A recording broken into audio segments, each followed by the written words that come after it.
Sir, to ensure that there is enough capacity to ensure that there is open access and common carrier, there is a provision in which an extra percentage is to be built into the pipeline by the transporter.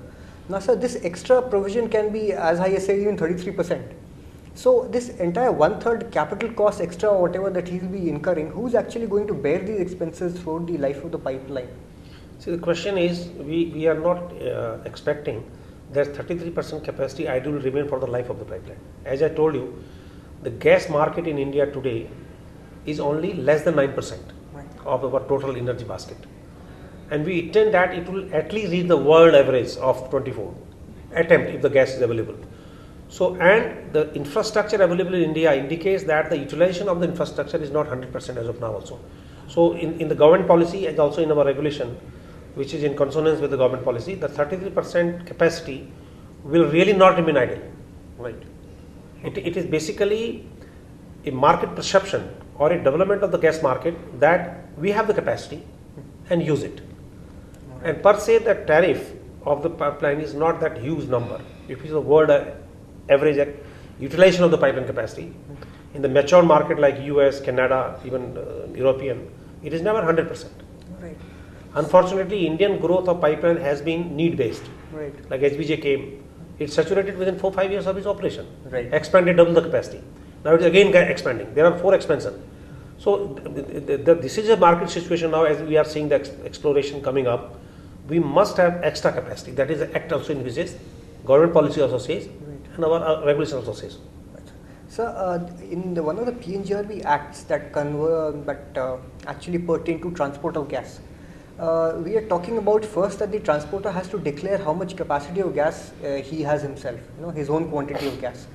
But now that you have also ensured that and you intend to implement the affiliate code of conduct very seriously, you're going to have these things very in an unbundled sort of a manner, and so on at arm's length. So suppose there are entities like, for example, there are entities like RGTIL or other exclusive entities which are of these firms that own the gas from the wellhead, but they have floated completely different entities for transmission.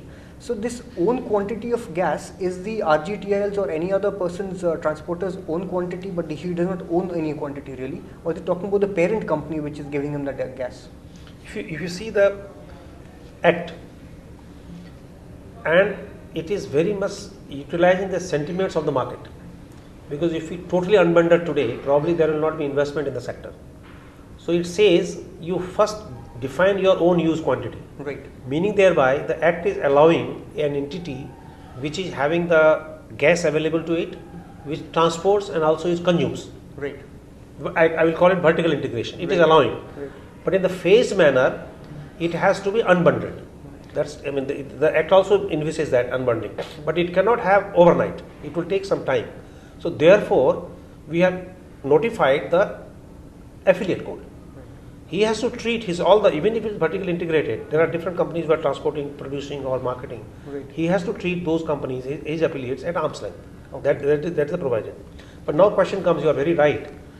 If a main entity, which is let's say producer of the gas, and now it becomes transporter of the gas and transporting as a new subsidiary company or as a affiliate company, now it will probably have not own use. Okay. It is but natural that the own use gas of his parent company must also take into account his own use, because it is basically a arms, a instrument, a SPV, right, which has been created for a purpose. Right.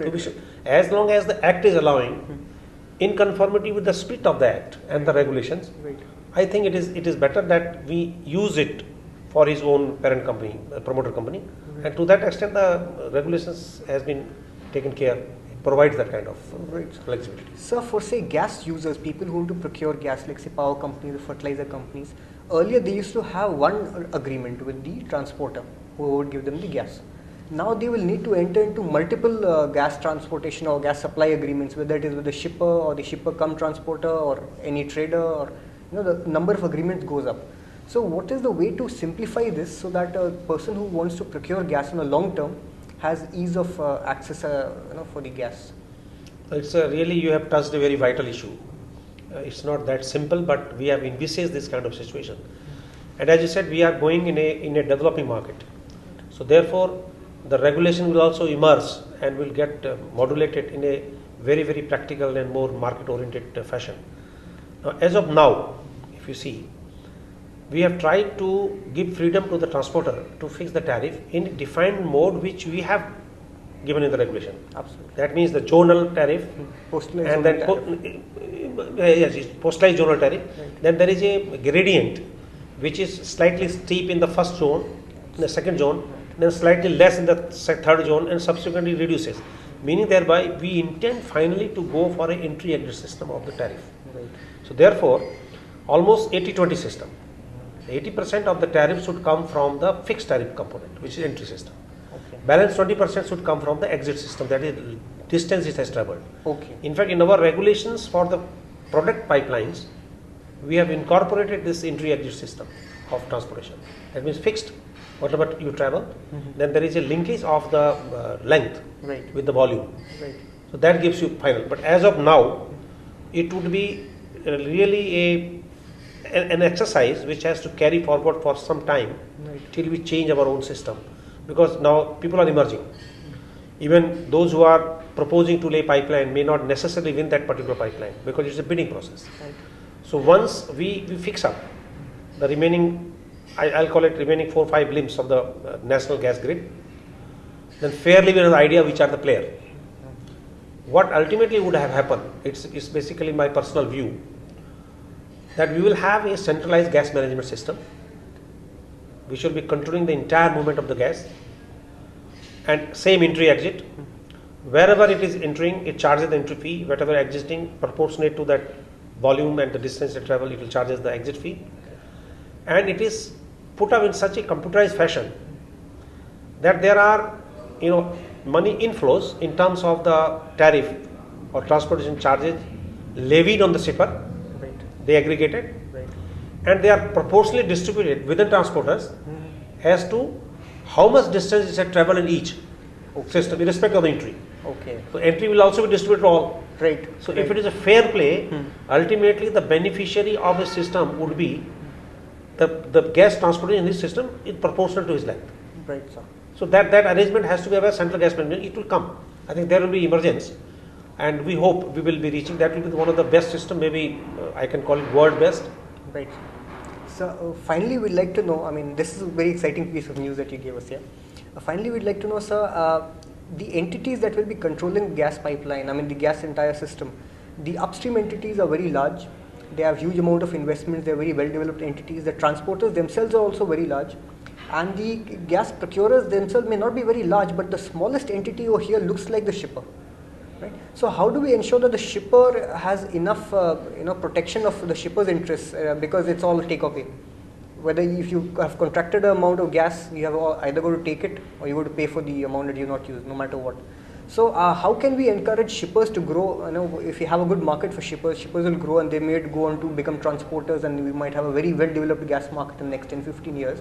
So how do we protect the interests of the really small players in the gas market? So insofar as any small player or large player is concerned, the gas market does not differentiate with them insofar as transportation is concerned. Now you are a bigger player using large volume. There will be one CGD entity, supposing it is using only in lakhs of volume, another one is using millions. So the transporter has to give equal opportunity or equal chance to both of them. He cannot differentiate. Right. That's why we say in our access code, Right. we said that you do not reduce his quantity at all. Right. Okay. Because if you reduce something for a large player, it doesn't matter. But a smaller player, if he's lakhs, it becomes half a lakh, then he's gone. So whatever is the line use of gas, Right. including line pack, Right. including venting or any other losses, it has to be met from the account of the transporter. Okay. So there is no adjustment of the shipper. Right. To the smaller shipper, even if it is thousands, I say 1 meter cube, let's say, or 1 million BTU, he takes up from any source and he is delivered 1 million BTU. Right. So it is not that there is a difference between small player and large player. No, all are at par.